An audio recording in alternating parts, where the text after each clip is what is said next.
배우고 행동하며 가르치는 LDT 리더십 28강 순서입니다. GB지니스대학과 그리고 LDT 리더십 연구소에서 리더십 과정으로 여러분들에게 제공해주는 온라인 교육 강좌. 오늘은 지난 시간 27강 소프트뱅크의 그 LDT 리더 손마사요시, 한국명으로 손정희의 정신적 지주, 지난 시간에 소개 잠시 했습니다만 그 정신적 지주 바로 일본의 그 근대화의 초석이 됐던 사카모토 료마입니다. 일본의 역사를 심도 있게 공부하시는 분들이 우리나라 사람들은 많이 이제 좀 적은 편이죠. 이유는 그들이 이제 그 침략하고 억누르고 짓밟고 약간 일본에 대한 우리가 이제 피해 의식을 갖고 있고 반일 감정이 아주 극에 달해 있는 상태고, 또 그 와중에서도 아주 그 극우 친일파들이 또 나라를 좌지우지하고 하고 있기 때문에 그 일본의 역사를 얘기하기가 좀 조심스러울 때가 많이 있습니다. 그러나 이제 시간이 오르고 세월이 흘렀을 때 이제와 생각해 보니 일본을 제대로 알았더라면, 우리가 좀 더 학습하고 좀 더 공부했더라면 지금 같은 수모는 당하지도 않지 않았나. 그리고 이제 최근에 들어와서 우리가 일본을 앞서는 것들도 많이 있고, 또 일본과의 이제 불편한 관계도 있지만, 우리 이 아시아권에서는 어차피 인근 국가이고 나라이기 때문에 이런 기회를 통해서라도 그 일본의 그 리더 중에 배울 만한 것들만 배우고, 나쁜 것들은 근본적으로 일본에서 추앙받는 리더들은 우리가 지독하게 욕하는 사람들이죠. 그렇다고 해서 모르고 넘어가는 것보다는 한번 제대로 한번 알아보자. 좀 깊이 아는 것보다는 우리가 그냥 언론이나 방송이나 아니면 그 식민사관을 가진 친일 세력들에 의해서 들은 무조건 따르고 배워야 되고 일본을 따라가야 된다, 본받아야 된다가 아니고, 일본을 제대로 알고 일본을 지피지기해서 이기는 방법, 그런 차원에서 아마 일본인들이 가장 좋아하는 일본의 위인이죠. 그리고 일본인들이 가장 존경하는, 항상 존경하는 그 10명 안에 이제 베스트 1이 되는 게 이 사카모토 료마입니다. 그 다음에 보게 되면 오다 노부나가, 마지막 에도 막부. 그러니까 그 도쿠가와 이에야스의 그 막부 정치를 끝낸 초석을 마련한 게 사카모토 료마죠. 그 사무라이 정권, 쇼군 정권을 이제 마무리했는데, 이제 전국을 통일했던 뭐 오다 노부나가와 사카모토 료마를 이제 많이 이제 존경하는 걸로 이제 나와 있습니다. 일본인들이 왜 료마를 존경할까? 왜 좋아할까? 그런 건 여러 가지 요소가 있죠. 이성적 요소, 감성적 요소가 있는데, 로마는 32살에 생을 마감 자객에 의해서 테러를 당해가지고 자객에 의해서 암살을 당했단 말이에요. 암살을 당했는데 32살의 그 짧은 나이 그 동안에 일어난, 그 짧은 몇 년간에 일어났던 게 일본 전역을 움직였고 그들의 마음을 사로잡았는데, 그 스토리를 대하소설 작가죠. 역사적 사실을 바탕으로 10권의 료마가 간다라는 책을 만들어내세요. 이 책이 NHK에서 48부작으로 이 드라마가 형성되면서 료마 붐을 많이 이뤘죠. 또 하나는 그 로마가 간다라는 책을 중학교 3학년 때 독파하고 난 다음 그 정신에 흠뻑 빠졌던 게 지난 시간에 얘기했던 우리 손마사요시, 그 손정희가 그 로마의 정신과 로마의 좌우명을 바탕으로 그렇게 한번 살아보리라 한 번뿐인 인생을 내서 지금의 소프트뱅크가 탄생했다는 겁니다. 그 로마가 갖고 있던 그 창조적 파괴, 창조를, 새로운 것을 창조하기 위해서 그 파괴했던 거, 그거를 다른 말로 하면 파괴적 혁신이라 그러거든요. 파괴적 혁신을 통해서 새로운 세상을 만들어내죠. 사카모토 료마가 왜 일본인들에게 존경을 받고 사랑을 받고, 와이 사카모토 료마, 로마를 한마디로 표현하게 되면 그 일본의 전국시대라 하거든요. 전국시대라는 것은 싸울 전자 전국시대예요. 그냥 일본은 계속 끊임없이 그 영주 간의 그 다이묘들 간의 땅빼기 싸움, 여러 가지 싸움, 그거를 해소하기 위해서 자꾸 이제 조선을 침략하고 했는데, 일본의 전국시대를 구한 이제 풍운하라고 할 수 있죠. 그 첫 번째 요인이 바로 기존 질서를 파괴했다. 막부 정치. 일본은 천황 덴노가 있고, 그리고 막부가 실질적인 통치를 했단 말이에요. 그것을 이제 파괴했다는 거하고, 또 유연하고 아주 소통을 잘하고 어떤 사람도 괜찮은 사람은 찾아가서 배우고 그 배움을 통해서 자기화하고 실사구시 정신. 우리나라로 치게 되면 그 정조의 그 마인드와 다산 정약용 선생의 그런 마인드를 많이 배운, 직접 만나지 않았지만 역사적 흐름에서 그 통신사들이 그 한국의 그 조선의 그 문명들을 많이 전달했거든요. 그런 걸 통해서 그걸 익히고 또 자유분방하고 그 지역을 뭐 탈번한다, 벗어난다죠. 이탈한다 하는 거죠. 그러니까 그걸 다른 말로 하게 되면 일본도 그 자기 지역들을 국가라고 이제 표현하니까 밀항하고 도주하고 하는 것들을 하는 자유분방을 갖고 있고, 그 속에서도 새로운 일본의 건설, 지금 이대로는 되지 않는다. 새로운 일본의 건설을 위해서 그 짧은 기간 동안에 그 사초 동맹을 이끌어내고, 다음에 이제 대정봉환, 다음에 선중팔책, 이런 것들이 그 한자식 용어를 쓰니까 그거를 풀면서 하나하나 알아보면서 그 비전과 미션이, 그리고 자기 희생, 그러니까 한 번뿐인 인생 굵고 확실하게 살았던 것만큼은 사카모토 로마에게서 배울 점이라고 봅니다. 그러나 지금 그 목숨 걸고 한다는 거, 목숨 걸고 일한다, 내 한 목숨 던진다, 그런 그 가미까지 정신, 이런 거에 원조라 할 수 있는 게 바로 이제 사카모토 로마. 그러면 그 19세기에 일본의 그 에도 막부라 하거든요. 그 막말 시대라 그래요. 막말이라는 막부라는 것은 장군의 진영을 막부라고 하는 거예요.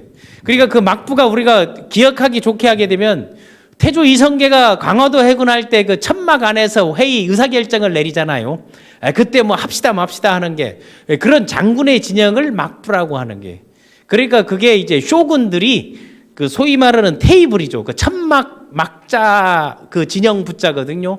그게 이제 일본식 발음은 막부는 우리 한자를 그대로 읽는 거고, 바쿠후 하는 게, 그 바쿠 그냥 막말이라는 거는 말을 막 하는 게 아니고, 그 바쿠 시대의 그 군사 정권의 마지막 시대, 메이지 유신이 일어나기 전에 그 상황을 한번 알아보게 되면, 그때 일본은 우리보다 신분제도가 더 까다롭고 사실은 그 사람에 대한 인간 중심, 인간 존중이라는 게 없었어요.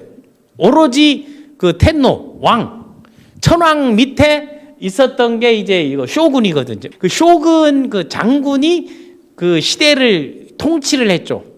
막부 시대라는 게 그 쇼군 밑에 있는 게 바로 다이묘라 해서 대명. 그래서 일본 화투 칠 때 1월, 2월, 3월을 먹으면 1, 2, 3을 먹으면 이게 다이묘에서 대명이라고 했죠. 대명이라고 정했는데, 그게 일본의 한 250, 300개 정도 그 지역, 성을 쌓고 이런 자기 그 영주 나와바리를 정해서 활동하는 게 이제 그 다이묘입니다. 그 다이묘 밑에 그 직업 군인들이 있었죠. 그게 바로 사무라이예요. 그 사무라이 밑에, 그 사무라이들이 다 뭘 했는 거 하면은 살인 청부업자도 했죠. 전쟁이 없으면 안 팔리고 그랬으니까 그들이 이런 거를 이제 그 녹봉으로 받아갔던 게 다 쌀. 일본의 신분은 사공농상이에요. 무사 다음에 농민, 다음 장인, 공상인. 그 장사가 맨 하부 계층이었는데, 장사를 아는 사무라이들이 일으킨 그 혁신적 유신이 바로 메이지 유신인 거예요. 메이지 유신의 주역들은 장사 마인드를 가진 다 무사들이 일으킨 거예요. 하급 무사들. 그런 그 계급을 가진 사람들이 막부를 이제 물리쳤는데, 그때 이제 교토에는 이 천황, 그 당시에 보게 되면 천황이 이제 메이지 천황, 그 명치 천황 있을 때 그게 일어났으니까, 그 나중에 이제 교토에는 이제 메이지 덴노, 그게 메이지 유신이라고 하는 거죠. 그 마지막 그 도쿠가와 이에야스의 자손 중에 도쿠가와 요시노부가 이제 마지막 막부 바쿠후로 있었고, 토좌번이죠. 한자로 이게 근데 그 도사한이죠. 도사번이 아니라 도사한, 일본식. 그 도사한에서 사카모토 로마가 1835년 11월 15일 날 출생했습니다. 그 시코쿠의 그 남쪽이고, 그때 출생 당시에 보게 되면 장주 번이라는 게 조슈한 하는 거죠. 지금의 그 조슈한이 뭔가 하면은 그 일본의 구구의 원조가 바로 그 야마구치현. 그 야마구치현과 다음에 이제 그 사스마현, 지금의 일본의 가고시마거든요. 거기가 물살이 듣고 해양 문물이 들어오고 하는 그 지역.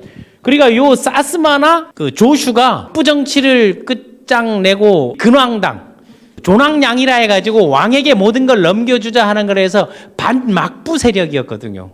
그 반막부세력하면서도 이제 교토에는 다 모여서 이제 어전 회의를 하고 이런 입장이었습니다. 요때 조슈한 지금의 그 야마구치현에 정신적 지주가 있었죠. 그게 바로 요시다 쇼인입니다. 요시다 쇼인은 29살에 이제 사형을 당했거든요. 음모를 내란 음모죄로 일찍이 6살 때부터 기숙학원, 자기 삼촌이 하던 기숙학원에 양자로 들어가 학원장 이런 그 촌장을 했었고요. 그 서당에 촌장을 하면서 후진 육성을 한 사람들이 있는데 거기에 뭐 기도 다카요시, 그 기도 다카요시의 그 후임으로 들어간 게 이토 히로부미예요. 메이지 유신의 모든 주역들 80여 명의 메이지 유신의 핵심 세력들 그 정을 만든 데가 저기 조슈번이고, 다음에 사스마번에서는 사스마번도 해외 문물을 받아가지고 뭐 난학이라든가 병학이라든가 이런 걸 공부했던 그 안에서 오쿠부 도시미치라든가 사이고 다카모리가 그 기도 다카요시, 사이고 다카모리, 오쿠부 도시미치 이 세 사람을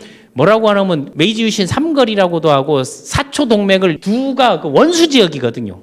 서로 대립하고 있는 지역인데 그 대립하고 있는 지역을 누가 사카모토 로마가 우리가 지금 큰 틀 대의를 위해서 우리끼리 싸울 게 아니고 힘을 합쳐가지고 그 양이론자라는 거는 뭐 그 해외를 물리치고 이제 조낭을 이제 우리 숭배해서 이걸 하나로 만들고 막부 정치를 끝내자고 하는 거에 대한 그 합의들을 이끌어낸 거예요. 여기에 그 사이고 다카모리가 정한 론, 나 조선에 보내달라고, 조선에 가면 얘들이 나를 죽이면 우리 조선을 침략할 그 명분을 만들 수 있다고 하는 아주 과격하면서도 완전히 사무라이 정신으로 딱 갇혀 있는 거죠. 이 중에 유일하게 그 사이고 다카모리가 해외 문물에 대해서 이제 보질 못해 놓으니까 그 우직하고 과각하고 키가 이제 180에 102kg 나가는 건데 이것을 모델로 해서 전쟁을 해서 나중에는 활복 자살을 합니다. 요 사람을 모델로 해서 그린 게 그 탐 크루즈가 나왔던 라스트 사무라이 그 영화입니다. 그러니까 지금의 이 그 상황은 그 19세기는 요렇다 이제 봐주면 되는 거고, 세 명이 나오잖아요. 그 우리가 쇼군 하고 있는데 오다 노부나가, 도요토미 히데요시, 다음 도쿠가와 이에야스 이 세 사람의 리더십을 얘기하는데 엄밀하게 따지면 도요토미 히데요시는 관배까지 올라갔지만 계부 밑에서 자라고 형편없는 하급 집안 출신이니까 일본의 규정상 신분상 하급 출신들은 쇼군이 될 수 없다. 쇼군이 안 됐어요. 그래서 관백으로 그걸 바꿔줬거든요. 그때 그런 신분 제도를 싹 바꿔버린 게 또 도요토미 히데요시예요. 도요토미 히데요시 하게 되면 우리가 풍신수길로 교과서에서 우리 어린 때는 배웠잖아요. 그러니까 한자를 그대로 써가지고 그 도쿠가와 이에야스는 뭐라고 하게 되면은 덕천가강, 여기가 이제 오사카 성을 이제 중심으로 다 있었는데 나중에 오다 노부나가도 결국은 배신을 당해가지고 한 방에 가는 거죠. 오다 노부나가가 누구를 걷어놓은 건 도요토미 히데요시예요. 도요토미 히데요시가 깡다구도 있고 아주 가난하고 간사하고 여색을 좋아하고 이런 거를 잘하는데 얼마나 이게 전략적 사고를 많이 갖고 있는가 하니까 오다 노부나가가 그 쇼군이 딱 행차하고 있을 길거리 가서 들어놓아 버려요. 나를 죽이고 가든지 나 굶어서 밥 하나 먹기도 힘들다. 요시다 쇼인도 그러지만 한 달에 생선 하나 먹기도 이제 힘든 그런 협정에서 먹여 살려주든지 나를 걷어 쓰든지 죽여라 하는데, 오다 노부나가 같은 경우는 뭔가 하면 한 칼에 베버리는 성질이거든요. 그래서 두견새를 울지 않으면 바로 단칼에 베어버린다. 화끈하고 기명기고 아니면 아닌데 해서 저거는 죽을 짓을 한다 해서 도요토미 히데요시가 저건 죽었다 탁 했는데 저 누군가 깨워봐라 해가지고 그래 내가 걷어주면 되느냐 딱 집에 딱 데려가 놓고 제일 먼저 딱 시켰던 게 그 일본 사람들은 간보기 정치, 간보기 사람을 해서 그걸 테스트를 많이 하거든요. 데려오자마자 자기 딱 집에 데리고 와서 뭐를 시켰는고 하게 되면 변소 청소지기를 시킨 거야. 그 변소 청소를 할 때 오다 노부나가가 뿅 가버리는. 변소에 그 당시는 뭐 휴지 쓰고 뭐 비데 있는 게 아니고 다 찝으로 쓰고 뭐 돌로 쓰고 했는데 그 찝들을 깨끗하게 정리하고 하면서 화장실이 방보다 더 깨끗하게 만들어버린 거야.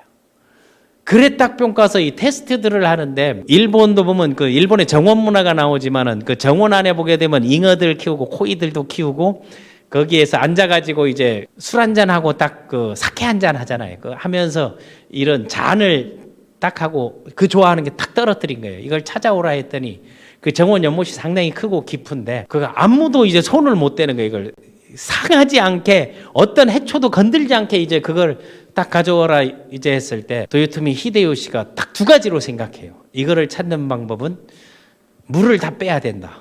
근데 물을 딱 빼서 길이를 재보니까 물의 높이가 남아있는 그거보다 작으니까 오히려 물을 비우면 이게 떠오른다 해서 그 물을 다 채워져 딱 떠오르는 거예요. 그러면서 하나하나 또 신임을 얻습니다. 이제는 상술이 어떠한가를 딱 이제 어떤 사람이 같은 돈을 주고 시장 보고 와가지고 한번 술상을 차려봐라 이런 거 우리 가족들이 다 먹을 걸 차려봐라 딱 했는데 도요토미 히데요시한테 그거를 딱 줬더니 가서 일본에서 최고 좋은 식량, 소재, 자료를 최고 싼 가격에 딱 차려놓은 거예요. 그거를 딱 브리핑을 딱 했더니 넌 정말 대단해구나 딱 했어. 그런데 알고 봤더니 도요토미 히데요시는 자기가 모았던 돈을 보태가지고 가장 비싼 거를 가장 많은 돈을 주고 사고 난 다음에 그걸 절반으로 딱 줄여서 보고를 한 거예요. 받은 돈만 가지고. 오다 노부나가도 활복 자세를 하거든요. 하부 배신을 해가지고 딱 습격을 당했을 때 일본은 습격을 당하게 되면 그냥 배를 갈라 현장에서 이제 죽어버리고 자식도 같이 죽고 도요토미 히데요시가 이제 주변의 모든 걸 해서 정권을 잡았는데 쇼군 자리는 못 가고 이제 관백까지를 간 거죠. 이 도쿠가와 이에야스는 금수저 출신이에요. 도쿠가와 이에야스를 그렇게 못 살게 굴고 테스트를 딱 하는데 나중에 이제 막부가 될 만한 건 씨를 딱딱 갈리고 아예 시족을 그려 멸문지화를 시켜버리는데 도쿠가와 이에야스에게 제일 먼저 내렸던 게 자식과 마누라를 죽여라. 씨를 못 만들게 그거를 테스트를 합니다. 도쿠가와 이에야스 그대로 실행합니다. 또 오사카 이게 다 붙어 있거든요. 나라가 이제 혼슈에 붙어 있는데 가장 변방이 에도였어요. 에도가 지금이 뭔가 하면 요코하마, 후쿠시마 그 밑에 있는 뭐 시즈오카 거기 있죠. 도쿄 지금의 도쿄로 거의 유배처럼 거기 가서 근무하라 해가지고 딱 발령을 냈는데 그것도 아무 소리 않고 그 지역에 도쿠가와 이에야스는 가가지고 상권을 만들고 성을 쌓고 이런 걸 해서 이 정치를 상당히 잘해버립니다. 도요토미 히데요시가 임진왜란에 이제 패해서 돌아와가지고 스트레스 받고 죽고 도요토미 히데요시가 얼마나 지독한 거 하게 되면 애가 없어가지고 이제 양자를 드려고 한데 말년에 애를 낳아요. 그 애를 낳은 게 아마 도요토미 히데요리가요. 애지중지 이제 그래 이제 그 키우고 이제 하거든요.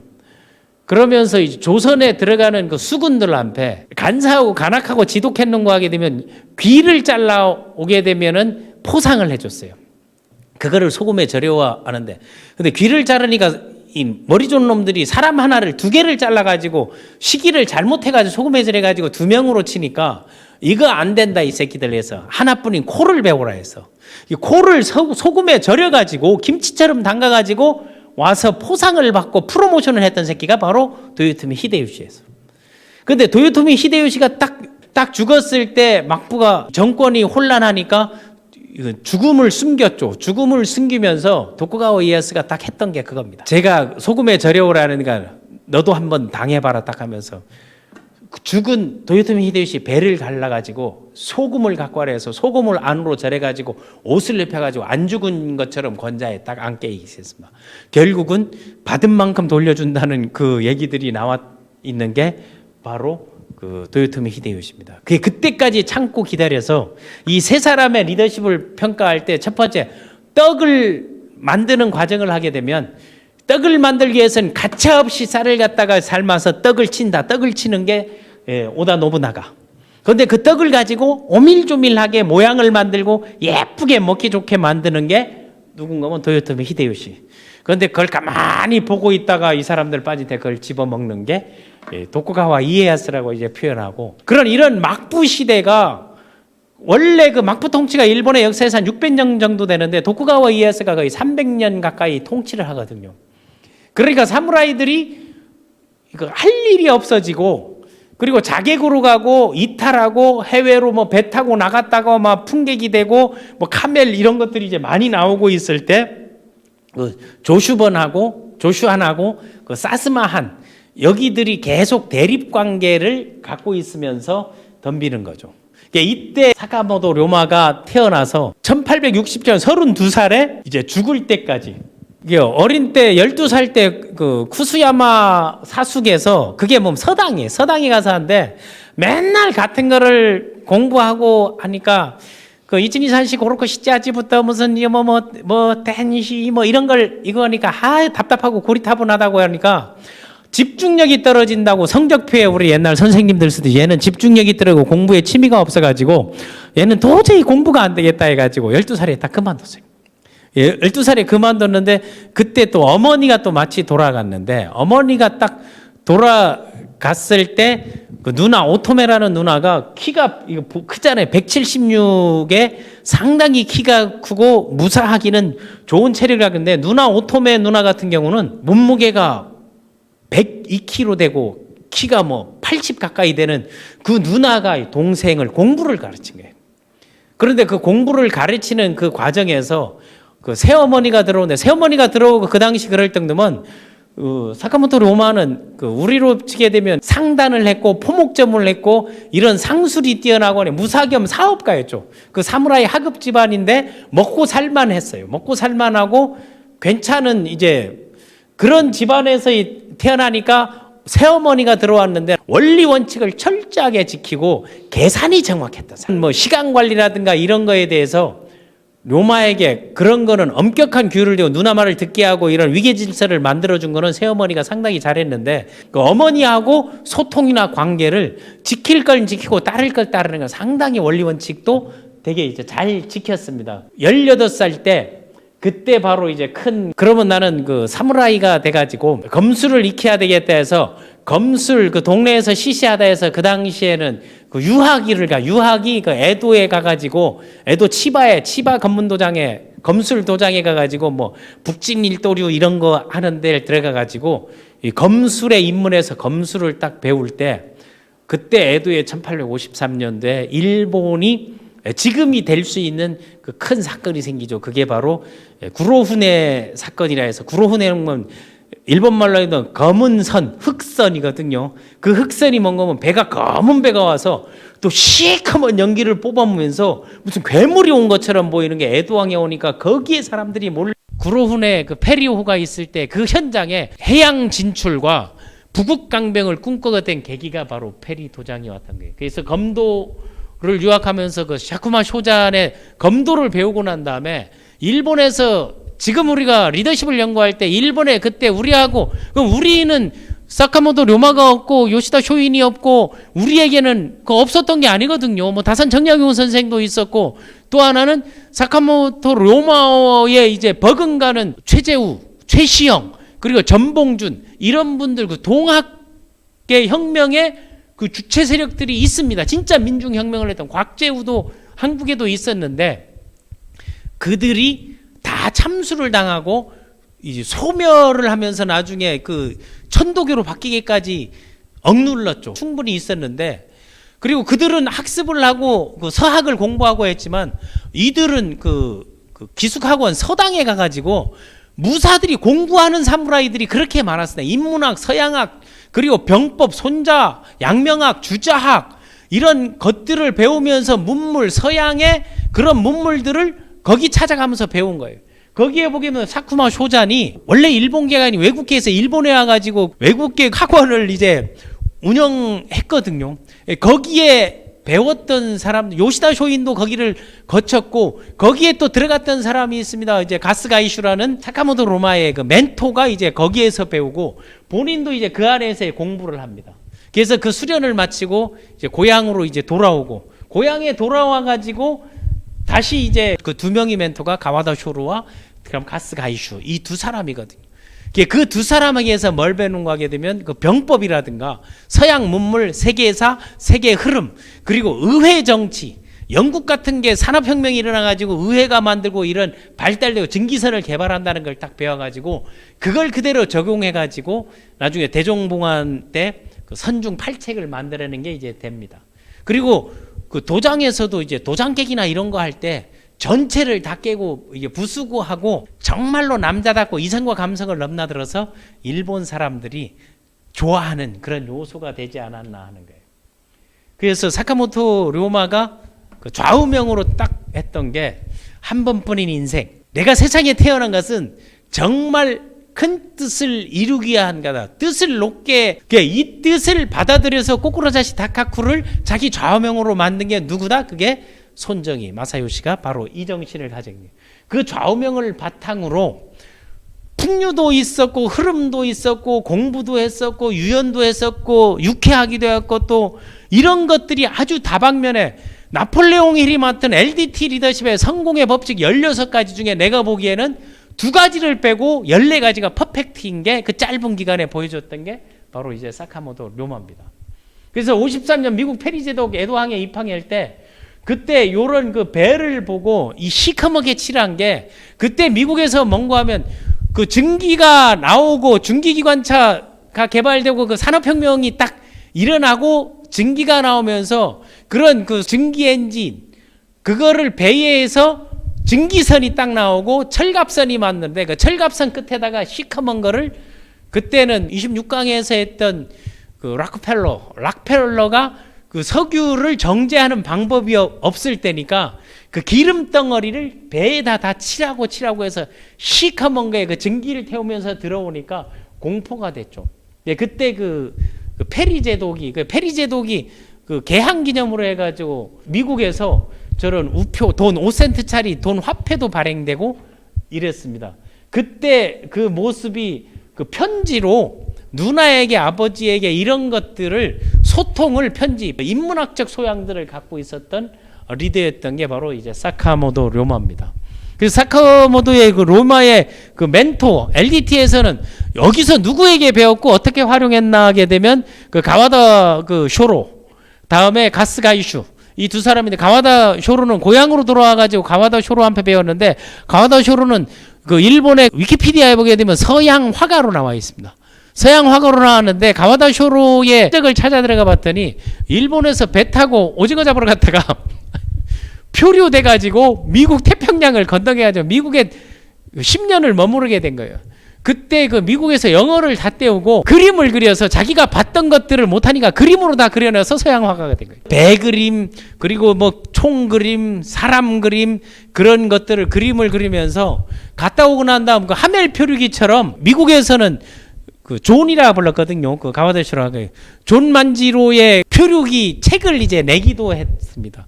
거기서 이제 중요한 게 그 미국이 그 흐름들을 딱 보면서 아 미국의 의회 정치라든가 이런 것들을 딱 보면서 미국이 이제 독립으로 가서 놀랐던 게 딱 하는 게 미국에는 대통령이 누군지 모르는 사람이 더 많다는 거지. 자기네 살기를 합리적으로 해나가고 자기네 거를 준비해 나가는 거 그리고 산업화되는 것들을 보면서 의회 정치 이런 것들을 그 기록들을 봐서 그거를 누구에게 가르쳐주는 건 사카모토 료마에게 가르쳐주는 거예요. 사절단으로 갔던 사람이 가스 가이슈예요. 그 개항이 되면서 그 2달 동안 샌프란시스코에 사람들을 데리고 미국에서 이제 문물을 탐방하러 사절단으로 이제 먼저 이제 갔던 게 가스 가이슈인데 가스 가이슈는 막부의 직신이라 해서 가장 그 중요한 걸 의논하는 거니까 원래 그 박후후 주변에 있는데 누구를 사카모토 료마를 이제 그렇게 좋아하고 가르치고 키워주고 하는데 그 사카모토 료마와 가스 가이슈는 어떻게 만났나?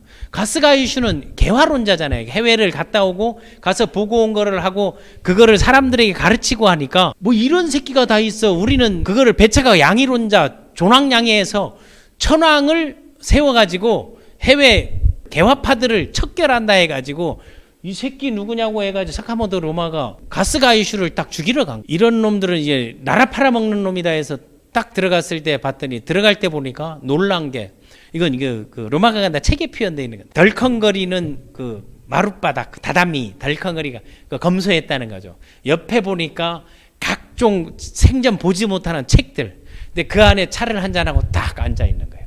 그 앉아 있어서 딱 보니까 아, 저 사람이 맞구나 한데 올 것이 왔구나 딱 올 때 올 줄 알았다고 하는 뭐냐고 그냥 바로 배버리자 했더니 탁 옆에 있는 그 같이 가는 놈 보고 가만히 있으라 뭐냐고 딱 했더니 그 우리 그 영화에 많이 나오죠. 참 죽기 좋은 날이다. 뭐 담배 하나는 괜찮지 않겠어 하는 이제 그런 그 대사처럼 뭐 어차피 목을 따라온 거 죽을 때 죽더라도 내가 왜 그렇게 하는지는 얘기할 기회를 좀 줬으면 좋겠다. 그래도 괜찮지 않겠나 했을 때 사카모토 료마가 다른 사람하고 딱 다른 게 그거를 기회를 준다는 게 얘기는 들어보자 말해봐라 딱 했더니 나도 너와 똑같은 양이론자다. 그러나 내가 미국에 가서 미국의 현실을 봤더니 우리는 저들이 들어오게 되면 바로 먹히게 돼 있다. 개화를 하지 않으면 우리는 저들의 종속국이 되고 저들 앞에 망하게 돼 있다. 우리가 부국 강병을 하고 해군력을 지금 막부의 해군들을 봐보라고 다 뭐 도적대하고 해적단 말고는 없지 않느냐. 이래 가지고는 저들 들어오면 저들은 증기를 만들고 함선을 만들고 포를 만들고 들어오는데 이거 장난 아니다. 또 하나 가와다 쇼루도 이제 얘기를 이제 들어봤더니 미국 장난 아니다. 영국 장난이야. 들어오면 다진다. 그리고 말이야 청일전쟁에서 청나라가 최고인 줄 알았지. 청일전쟁에서 청나라가 패한 영국이 딱 들어왔는데 지금 뭐 하고 있는 줄 아느냐. 상하이에 있는 어부들이 밖에 가가지고 오징어를 잡으니까 그 오징어가 대포로 변한다. 뭔 말이요? 딱 했더니 오징어를 팔아서 대포로 바꾸더라. 비단을 팔아서 대포로 바꾸더라.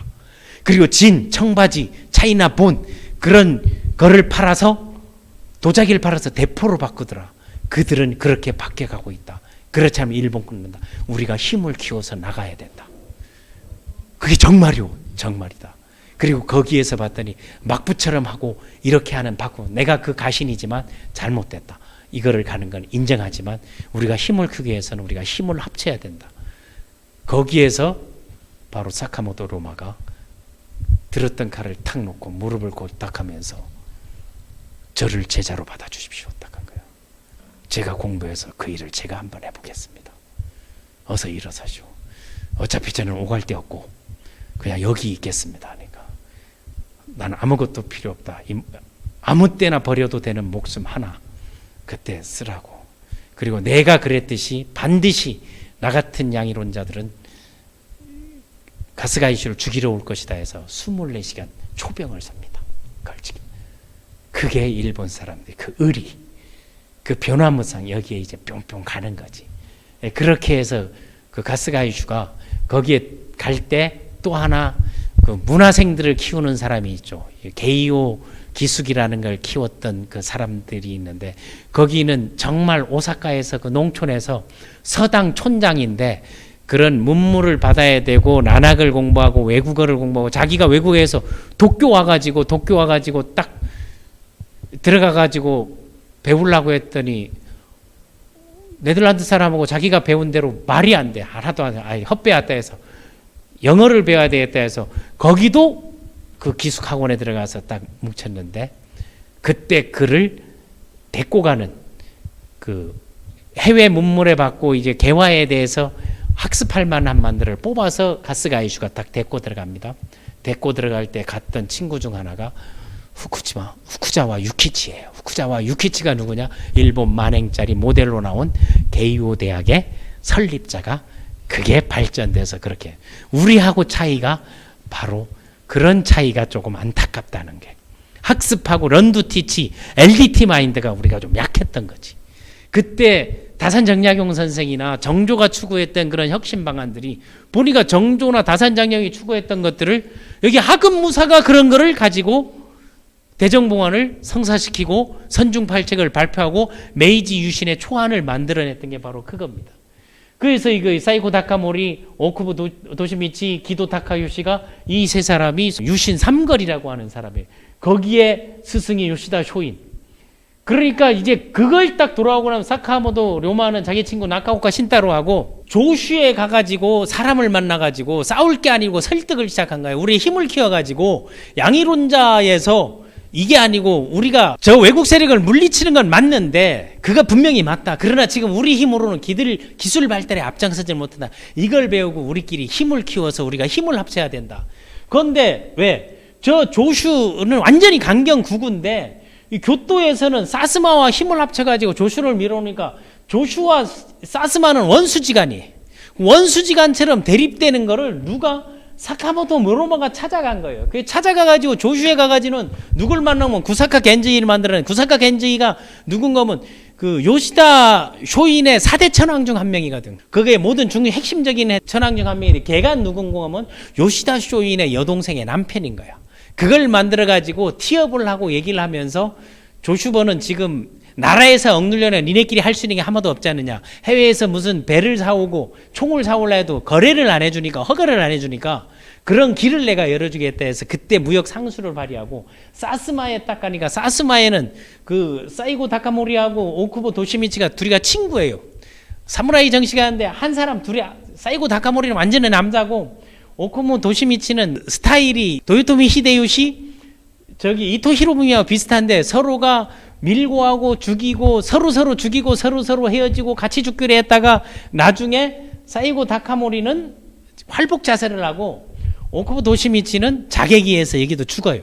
그런데 여기에 그 사초 동맹이라는 게 사스마하고 조슈에다가 연합을 만들고 우리가 조인트를 해서 콜라보레이션을 하자.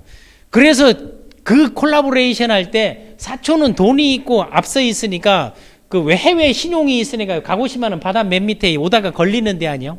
그럼 니네 이름으로 구입을 하고 조슈가 쓰게 하자 해서 그 총 신식 총을 7,300대를 이제 삽니다. 그럼 이거 관리를 어떻게 해요? 그 관리하는 회사를 딱 만든 게 이 가메야마 조합이라고, 그게 바로 사카모토 로마가 그 회사 니비기를 맞이고 선두게 했던 그 회사를 만들고 거기서 운영을 해주는 그 회사의 정신을 받아들여서 그 로고 그대로 쓴 게 지금 소프트뱅크입니다. 이게 그래 연결되니까 그런 상수를 하는데 둘이가 왕쪽 왕래하면서 같이 댕기면서 만나는데 된다 안 된다 싸우고 해서 서로 어기고 하고 시험 테스트하고 막 자기기 나눠주고 결국 사초 동맹을 성사시킵니다. 여기 그 사카모토 료마가.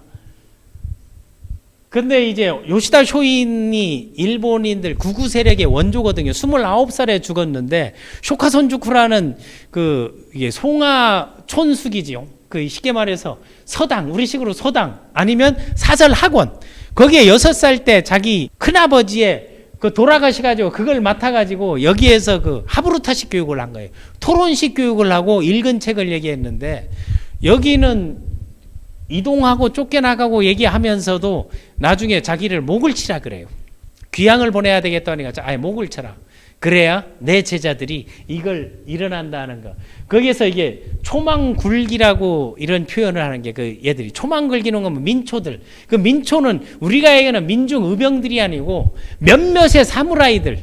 그러니까 집중 훈련시킨 코어 멤버들이 결국은 꿈을 뜻을 끊고 걸기에서 일어나서 세상을 바꾸는 그들을 움직여야 된다 해서 저 쇼카손주쿠의 80명의 제자를 육성하는데 걔들이 전부 어디 메이지 유신의 초대 내각의 핵심 자리를 다 차지하는 거예요.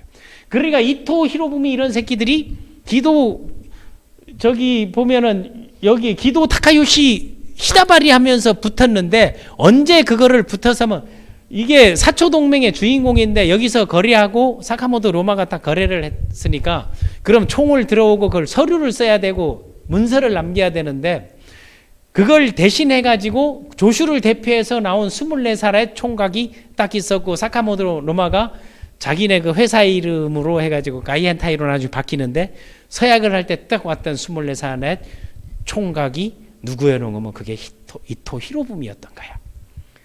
그게 그 줄을 사가지고 뭐 다카스키 신사기 뭐 구사카 겐지 뭐 마에바라 이세이 뭐 기도 다카요시가 4대 천왕이고 걔네들을 쫓아 추종해가지고 형령 쫓아다니면서 멘토단에서 그 소위 말하는 멘티 세력이 대표적인 게 이토 히로부미, 야마가타 아리모토가 누군가 하게 되면 와세다 대학을 다음 뭐 가스라타로는 가스라 테프트 조약을 1905년도에 했던 그 당사자인 거예요.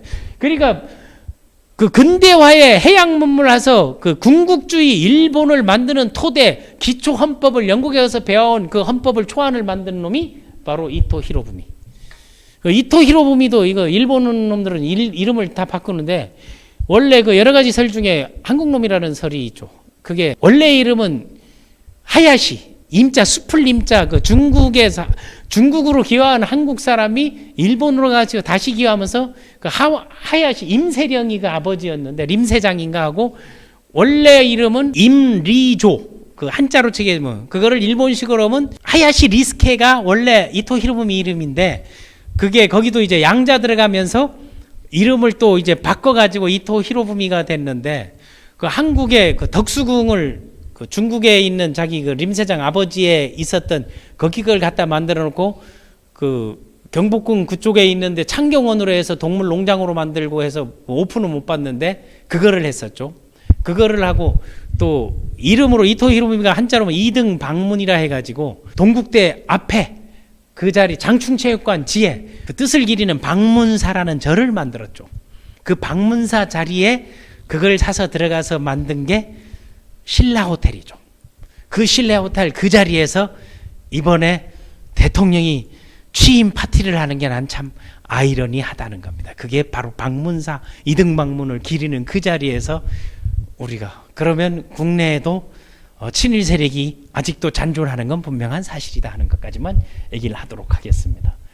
그런데 이토 히로부미가 겨울 31살에 안중근에게 총에 맞아서 정확하게 심장 세 발을 걸어가는 어깨를 관통해서 들어가고 팔꿈치를 관통해서 갈비뼈를 관통해서 들어가는 명사수 중에 명바순 대한의용군 참모장 그 대한의용 참모장 이름을 테러범으로 만들기 위해서 무직 청년이라고 일본 법정에서 했는데 일본 법정에서 당당하게 국제재판 사법재판소에서 안중근이가 얘기했던 내가 왜 이토 히로부미를 죽여야만 했는가를 14가지 죄목을 딱 열거를 합니다.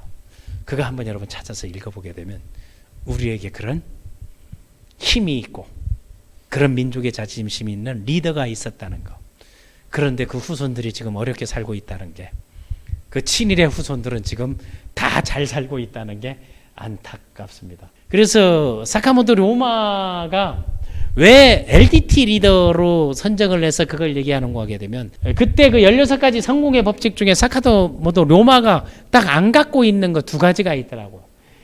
첫 번째가 저축하는 습관이 없었다는 거. 신용대출을 잘하고 돈을 원조를 잘 받았어요. 그거 원조를 받을 때 사스마 한 해 거기에 그런 그 원조를 받아가지고 회사를 설립하고 그걸 운영하는 위탁 운영을 했던 이런 걸 뭐라고 하면 요즘 말로 매칭펀드라 하죠. 그런 것들을 하는 거에 앞장섰고 또 실패의 교훈이 없었죠. 네. 실패할 틈 없이 바로 죽어버린 거죠. 그 대신 뭐를 갖고 있었다? 희생정신. 여기에 없는 희생정신이 여기가 없잖아. 희생정신을 갖고 있는 게 사카모토 료마. 그리고 또 하나는 죽어서도 노훈을 남기는 거. 그게 실패로부터 교훈이 후세에게는 그거를 준 거는 분명한데 이 혁신적인 리더가 될 수 있는 게 바로 가와다 쇼로하고 아까 얘기했던 가스가 이슈.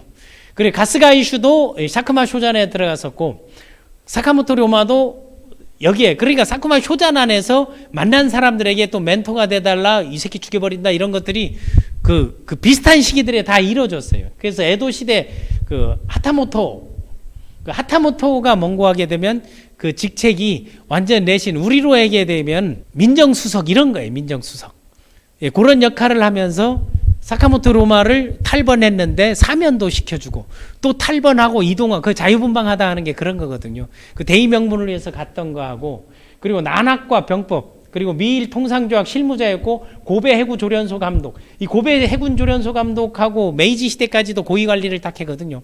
그때 데려갈 때 후쿠자마 유키치를 데리고 가고 그 문물을 받고 들어와 가지고 그거를 자기가 보고 느꼈던 것들을 가르쳐 주기도 했던 게 바로 이 가스가 이슈죠. 가스가 이슈가 가르치면서 뭔가 하면 우리가 그 해군이 너무 약하다 해가지고 지금으로 우리로 치게 되면 국방부를 만들어 놓고 그때 해군사관학교를 만들어야 된다 해서 해군조련소가 우리 해군사관학교를 만들어서 초대 실무 책임자하고 나중에 사카모토 료마를 사면시키면서 거기에 책임자로 끌어들이고 거기에서 이제 가와다 쇼루에게 배 그림 있잖아요. 저 가와다 쇼루가 이 배 모형도를 이제 그리고 공의정체론이라는 그 영국의 의회 정치의 기본들을 가르쳐주고 존만지루의 코순 기라쿠 일본식으로 얘기하게 되면 표류기 여행기를 써가지고 세계 정서와 서양 문물 이런 것들이 우리 그 영화에서 막 그 설명하는 것처럼 그래 가르쳐 준 사람이 가와도쇼. 그리고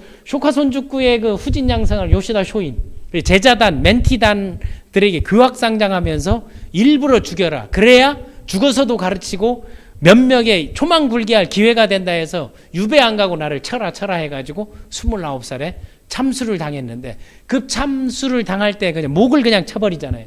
목 쳐 떨어진 거를 천암도 아무도 땅 못 뺀 거를 그걸 달려가지고 목을 탁 붙이고 비단으로 감아가지고 딱 모셔가지고 갔던 게 누구였다? 바로 갔던 게 토시로부미였습니다. 그래서 이 토시로부미를 요시다 쇼인이 평가할 때는 뭐라고 평가했는가 하게 되면, 머리가 좋고 똑똑하고 그거는 아니지만 사람을 다루는 기술을 알고 얘는 향후 뭐가 되겠다, 주선가가 될 것이다. 일본식 주선가는 브로커가 될 것이다 라고 딱 해요. 글로벌 브로커가 됐고, 실지 영국 미국을 가면서 이와쿠라 그 실무진할 때 그때 메이지 조슈하고 사스마에 있는 사람들이 다 가서 학생, 교수, 연구진 이런 사람들에서 1년 8개월 동안 1,000억 원의 예산을 지원받아가지고 그걸 돌면서 싹 빼와가지고 일본을 부국시켜가지고 조선 침략의 기틀을 마련한 바로 이놈들입니다. 보고 이거 샤쿠마 소잔이 보게 되면 기와한 외국인이라서 미국에서도 예를 갖췄던 그겁니다. 그 시계를 날라해서 같은 1년 가와다 쇼로나 이제 가이슈는 사카모토 로마보다 스승이지만 한 30년 이상 더 살았는데 한 해 차이로 이제 다 돌아가셨죠. 그래서 연락보고 상담 소통을 잘했다는 거는, 지금 고치현에 가게 되면 그 사카모토 로마 기념관이 있거든요. 거기 가게 되면 그 썼던 그 당시 이런 얼마나 이런 다재다능하고 기록했던 게 눈앞에 보낸 거, 그리고 서로 깨지고 뭐 사초동맹할 때 서로 깨졌을 때 그럴 수 있냐고 편지 쓰고 내용하고, 또 이 내용을 적어놓고 이걸 가지고 가서 쇼부를 봐고 쇼당을 봐라 이런 것들을 했던 그 기록들 편지들이 다 했는데, 지금 이게 가장 이제 유명한 직설적이면서 그 표현이 간결하고 화통하다는 걸로 저 일본의 새로운 문체로 인정받는 거에서 닭발글씨에 공부를 한다니까 친구들이 놀릴죠. 야, 네가 언제부터 공부하고 마치 그 우리가 맘 잡아가지고 조폭 생활하다가 돌아올 때 그런 것들이 다 남아있는 게 그 로마의 편지 이런 것들하고, 그때 이제 사용했던 총, 다음에 해군조련소 마크거든요. 그때 신었던 부추, 칼. 그 여기에 두 명이 여자 안에 그 나라사카료가 누구였는가 하게 되면 요 옆에 이제 데라다료카는 여러분 기회 있으면 한번 딱 가보면 되는데, 여기가 지금도 그때 그걸 그대로 원형을 복원해가지고 손님을 받고 그게 전시관처럼 만들거든요. 그 이제 온천하고 뭐하고 1, 2층에서 2층에서 습격을 당합니다. 왜 습격을 당하는가 하게 되면 사초동맹, 조슈아하고 사스마 아무도 안 되고 서로 원소를 동맹시켜서 하나로 만드니까 이거에 불만을 품은 놈들이 있잖아요. 이거에 불만을 품는 막부파들이, 남아있는 잔존 세력들이 여기에 침투를 하는데, 요 나라사키 료가 아버지가 그 다이묘, 그 영주의 주치의였어요. 그런데 자기 여동생하고 일해 가다가 그게 막 다이묘들이 몰락하고 이럴 시기 아니에요. 그 몰락하고 이런 시기에 어디에 유곽이라 하고, 일본에는 유곽을 관광지로 하는데 사창가에 여동생을 팔아버립니다. 그 팔아가니까 이만한 사무라이들이 그런 그 사무라이 후손들이 야쿠자가 다 된 거거든요. 그래 딱 갔더니 그 갸날픈 여자 하나가 딱 들어온 거야. 그래서 내 동생 내놔라고 아글락을 딱 쓰니까 뭐 이런 게 다 있나 딱 했더니, 이거 죽으려고 환장을 냈나 딱 하니까, 내가 죽으려고 환장하는 여기 왔지 살라면 여기 왔겠냐고. 나는 죽어서 나가든지 내 동생을 살아서 데려가든지 둘 중 하나를 딱 하면, 그건 니들이 선택하라 해서 딱 나서 했더니, 독한 여자는 아무도 못 당하놨어요. 야야야 보내라 해가지고 그걸 나오는 거예요. 또 하나 습격당할 때 그 동생들을 이제 습격당하고 남동생을 마할 때 료마가 구해줍니다. 그 원래 도장 깨기도 하고 이런 검객에서 구해줘가지고, 그때 둘이가 이 여관에 딱 들어가서 1층에서 그 온천에서 이 료가 그 나라사키 료가 딱 목욕을 홀랑 먹고 이제 싹 하고 있고, 2층에는 무방비 상태로 탁 누워 있는데, 그 누워 있는 그 상황에 자객들이 딱 들어오니까 워낙 눈치가 딱 빠르잖아요. 홀랑 목욕하다 맨몸으로 2층으로 뛰어 올라가면서 자객이다 외치는 거예요. 그런데 항상 사카모토 로마는 무사지만 칼을 잘 때나 뭐 할 때는 옆에 안 놓고 항상 멀리 떨어져 놓고, 다른 사람들은 항상 옆에 두고 하거든요. 그런데 그때 딱 있었던 게 저 권총이 있었던 게, 그 난도질 넘어가고 할 때 권총으로 해가지고 딱 해결을 해요, 무사가.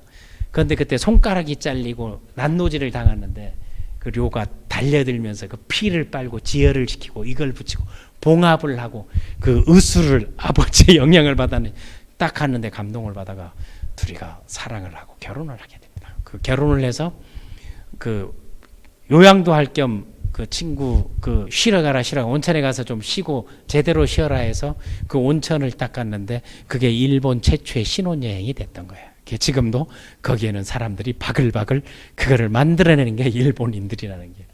그 옆에는 비석만 뜨는 게 치바 사나코라고 자기가 그 치바 도장에 가가지고 검수를 다 익히고 하는데 니는 일본 제1검이다라고 그 치바 도장의 관장이 딱 인승하고 그 병법서를 다 주거든요. 그걸 딱 받고 그 아들이 그거 했는데 너도 못다 신검 수준이다 했는데 거기에 딸 그 여동생이 치바 사나코인데 너무나 사카모토 로마를 사랑했던 거야. 그 사랑을 하면서 돌아오거든요. 나가서 이다가 이제 검수를 다 마스터해가지고 이제 더 배우려고 이제 다시 이제 치바로 이제 돌아가고 이제 그래야 할 때 청혼을 해요. 그 여자가 완전히 당신은 내 남자라고 해가지고 자기를 걷어달라고 사카모토 노마가 칼로 자기 소매를 착 치면서 그 소매 자른 자리를 탁 주면서 나의 목숨은 길거리 도랑에 버려진 이 소매 자국과 똑같다.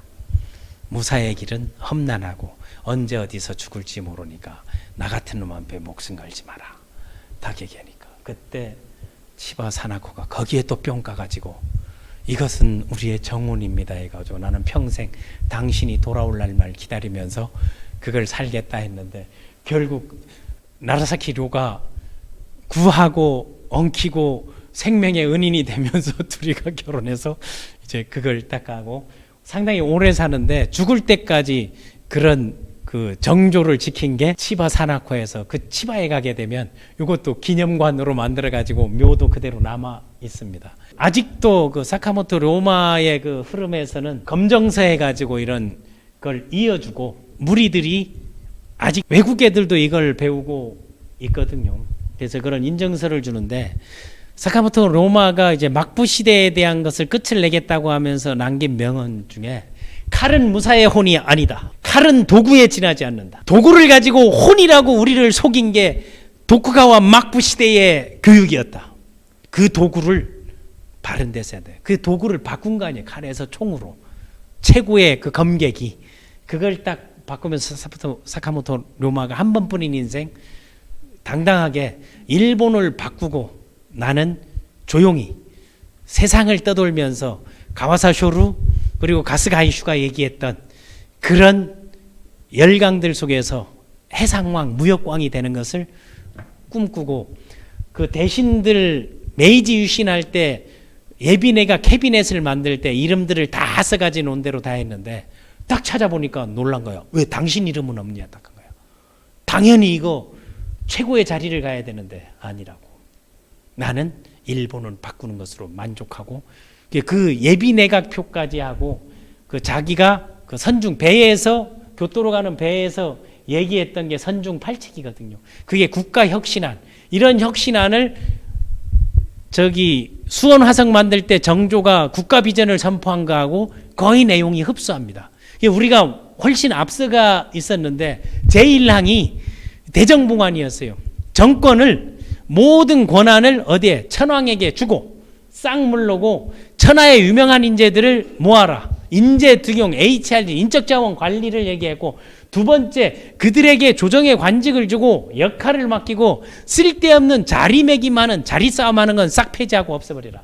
다음 세 번째 외국과 교류를 논의하고 이제 개방을 논의하고 그들과 반드시 규약을 만들어서 불평등이 아닌 평등조약을 상호평등조약을 만들어라. 다음에 율령을 편찬하라는 것은 의회, 법을 만들어서 의회를 만들라 하는 거예요. 율령을 편찬하고 기왕 만든 법은 헌법을 준수하고 수호하라.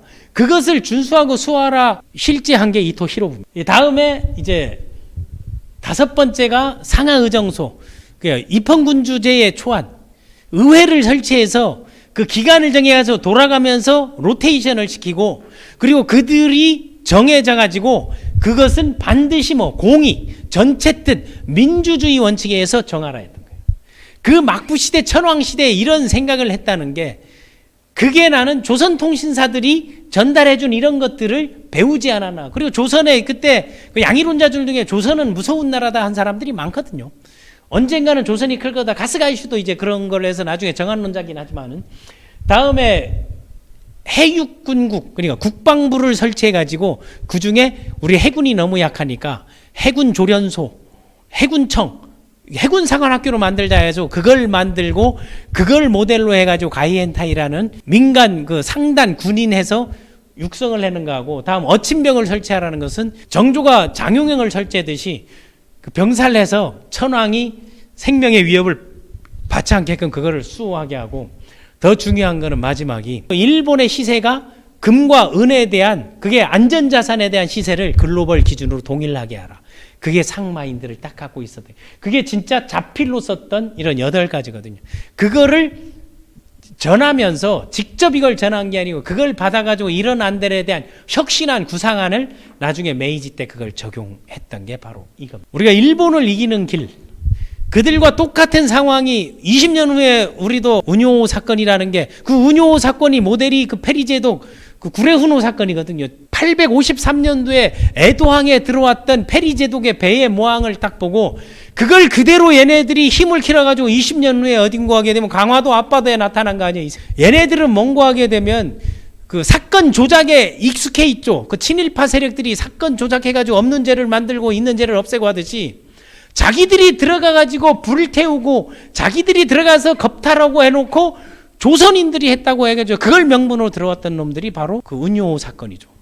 그게 강화도 조약. 똑같은 상황에서 났는데 이 왼쪽 사진은 대정봉환 사진이고 여기가 이제 사카모토 로마가 태어난다고 하고, 그런데 일본에서도 보게 되면 신문에 보게 되면 저 위에 적혀 있잖아요. 그 3명의 왜 우상으로 하는가 하는 게 저 2명이 사카모토 로마하고 요시다 쇼인이거든요. 그게 구구 세력들이 우상으로 삼으니까 일본 내에서도 교과서 깔아 뭔가 하면 사쿠에루 교과서에서 왜 없애지 않는가 하는 그 구구파들, 그 구구파가 조슈의 야마구치파들이 지금의 일본을 움직이는 구구 세력들이에요. 한국 알기를 우습게 하는 이런 놈들이 있었는데 그걸 이기려면 우리가 학습을 해야 되는 거예요. 일본 내부에도 저런 것들이 일고 있지만 지금의 일본을 주로 하는 구구 세력들이 나오니까 일본이 지금 메이지 유신 이전 시대로 돌아가고 있다고 하는 게, 그 일본 경제가 지금 어렵잖아요. 그 메이지 유신을 통해서 세계에서 그 꼴찌 그 패전 국가가 어떻게 돼 있습니까? 글로벌 탑까지 나가지고 나중에는 진주만을 태평양 전쟁을 일으켜가지고 그 로마와 요시다 쇼인의 정신이 가미까지 정신, 내 목숨 걸고 비행기에 타고 군함에 뛰어드는 것들을 가르치는데 다시 그거를 부활하고 꿈꾸려고 하는 건데 시대 정신에 좀 뒤떨어져 있지 않나. 그래서 우리가 시대에 앞서가는 생각들을 해야 되겠다는 거예요. 그래서 그 LDT 계보를 보게 되면 샤쿠마 쇼잔, 뭐 가와다 쇼로라든가 뭐 요시다 쇼인, 그리고 오토메 이제 누나죠. 누나에게서 기본적인 것들은 그 과정에서 배우는 것들은 서당에서 배우는 건 다 배웠고, 이 대정봉환론가는 오쿠보 이치오에게 배웠고, 사이고 다카모리, 오쿠보 도시미치, 기도 다카요시, 그럼 이토 히로부미, 요 빨간설 이 3명이 바로 그 소위 메이지 삼거리라고 하는 그거거든요. 그 메이지가 삼거리 됐을 때 그 뒤에 기도 다카요시에게 딱 바짝 붙어가지고 그거를 딱 환심을 사고 일본의 그 초대 총리 내각을 수반하고 조선 통감을 했던, 그리고 우리의 그 안중근 의사에게 3발의 총으로 그냥 한 방에 갔는데 그때 그것도 총을 맞았는데 해부를 못 해가지고 총을 못 열가지고 안중근의 총알을 박은 채로 봉해가지고 무덤까지 그 총알을 갖고 간. 빨간 거는 서로 거래도 하고 배우게도 뭐 그사카 겐지라든가 여기가 요시다 쇼인의 제부안이에요. 이런 줄들이 LDT 계보고, 또 근대화의 유신 3인방, 메이지 유신 3인방, 그 뭐 오쿠보 도시미치하고 뭐 사이고 다카모리, 그리고 기도 다카요시 이 3명, 이게 그 일본에서 말하는 그 메이지 삼거리라고 하는 그거고, 그 당시 미국 대통령이 그 필모어 대통령이에요. 밀러드 필모어 대통령이고 페리 제독. 다음에 그 오쿠보 도시미치는 원래 여기는 어디 출신인고 하게 되면 사스마 출신이거든요. 거기에 손자 사위가 바로 그 요시다 시게루라는 일본 총리인 거예요. 다음에 거기에 외손자가 야스다로 들어본 적이 있어요. 일본 총리가 야스다로고, 다음에 이제 기시노부스케 일본 총리의 외손자가 아베 신조, 아베 신타로. 그게 이제 어딘가 뭐 사스마 출신하고 그 메이지 때 모든 거를 거기서 4대 2로 내각을 구성한 게 지금까지 흘러오고 있으니까 일본도 조금 변화가 필요하지 않겠나 하는 그겁니다. 이와크라 사절단에 뭐 이토 히로부미라든가 이 외무상이죠. 저 사진이 1,000억 인의 돈을 들여가지고 일본은 외국 자기네 집 밟은 사람들을 가서 배우고 익혀가지고 다시 그들에게 공격을 개시하고 태평양 전쟁을 일으키고 이제 또 러일 전쟁을 일으키고 이런 청일 전쟁을 일으키면서 그 야망의 꿈을 제국주의 부활을 꿈꿨던 게 바로 이들입니다. 그래서 일본을 바꾸고 자신은 무역광을 꿈꾸던 사카모토 로마 조건 없이 만들고 돌아간다 하는 정신을 보여준 게 바로 이제 사카모토 이제 로마였고 그 한 번뿐인 인생 자기답게 살자 사카모토 로마를 정신적 지주로 삼았던 게 27강에 했던 바로 소프트뱅크의 손정이었습니다. 그래서 이 해원대 가이엔타이가 가메야마 조합 구미가 조합인데 거기에 이름을 개칭했던 게 가이엔타이. 살아있으면 아마 가이엔타이의 수장이 돼가지고 글로벌 기업 지금의 그 플랫폼 산업에서 아닌 옛날 물류 유통의 아마 전문가가 되지 않았겠나. 그래서 손정희의 정신적 지주 사카모토 로마의 그 세 가지 승리의 법칙은 27강에서 했지만 2년 만인 이익으로 세상을 설득한다는 거죠. 그래서 그 매칭 펀드라든가 운영 위탁 교육이라든가 서로 협업을 콜라보레이션을 이끌어내는 거하고 트렌드를 읽고 세상의 변화에 민감했다는 거죠. 아, 내가 알고 있었던 게 전부가 아니구나. 그래서 배움의 길이 무궁무진하다 멘토를 찾아다닌 거하고 아무리 강한 상대일지라도 여론을 내 편으로 만들면 이긴다. 그게 이제 프로모션의 법칙들을 잘 활용한 게 바로 사카모토 로마였고 사카모토 로마에게 우리가 배워야 될 이 마지막 부분은 첫 번째 전략적 관리 능력이죠. 그러니까 전략적 관리의 비전과 미션 그리고 통합, 코칭 그 코칭을 사카모토 로마는 책상에서 앉아서 하는 게 아니고 따라와 봐 하고 보여주는 거 솔선수범 몸으로 움직이는 걸 보여주고 현장에서 이제 가르쳐주고 그 나중에 그 후임들은 죽어서도 기록으로 남겨가지고 죽음으로 티치한 LDT 리더였다는 거하고 통합의 정신 작은 거에서 지역끼리 싸우지 말고 힘을 합쳐가지고 그 소위 말해 대일본이라는 거를 만들려는 그 초안을 만든 게 바로 사카모토 로마죠. 선중 8책에서. 그리고 이제 글로벌 시장을 해서 우물한 개구리 우리 섬나라 사람이 되지 말고 이 진출의 발판을 마련하자 했던 거고 대인관계 사람의 루트를 알고 티업을 알고 용서할 사람은 용서하고 봐줄 사람은 봐주고 그런 것들에 대한 그 분명함이 있었어. 시작할 때 기존 질서를 파괴하는 거라든가 유연성, 자유분방, 창조적 혁신 이런 것들이 우리가 사카모토 로마에게서 이제 배울 점이라고 봅니다. 배우고 행동과 가르치는 그 런두 티치, LDT 리더십에서는 어떤 그 정치적 편향 이런 거보다는 역사 속에서 우리가 그 순간 배워야 할 부분들을 우리의 것으로 만들고 그리고 타산지석 잘못된 거 반면교사하면서 나쁜 것은 버리고 좋은 것을 이끌어나가는 차원에서 일본의 리더들을 다루는 게 일부 이제 오해하시는 분들도 있지만 일본을 제대로 알고 일본의 뭐 요시다 쇼인이라든가 뭐 후쿠자와 유키치 그 기존의 일본의 뭐 도쿠가와 이에야스가 이제 했던 그런 그 정치에서도 그 조직 경영에서 이 배울 것들이 있거든요. 그렇다게 되면 이제 치우침으로 되는 거고 그때 이제 무엇을 플러스해야 될 것인가 하는 거에 있어서 마사요시 손 마사요시와 사카모토 로마 지금까지 배우고 행동하며 가르치는 LDT 리더십 연구소 쌤이었습니다.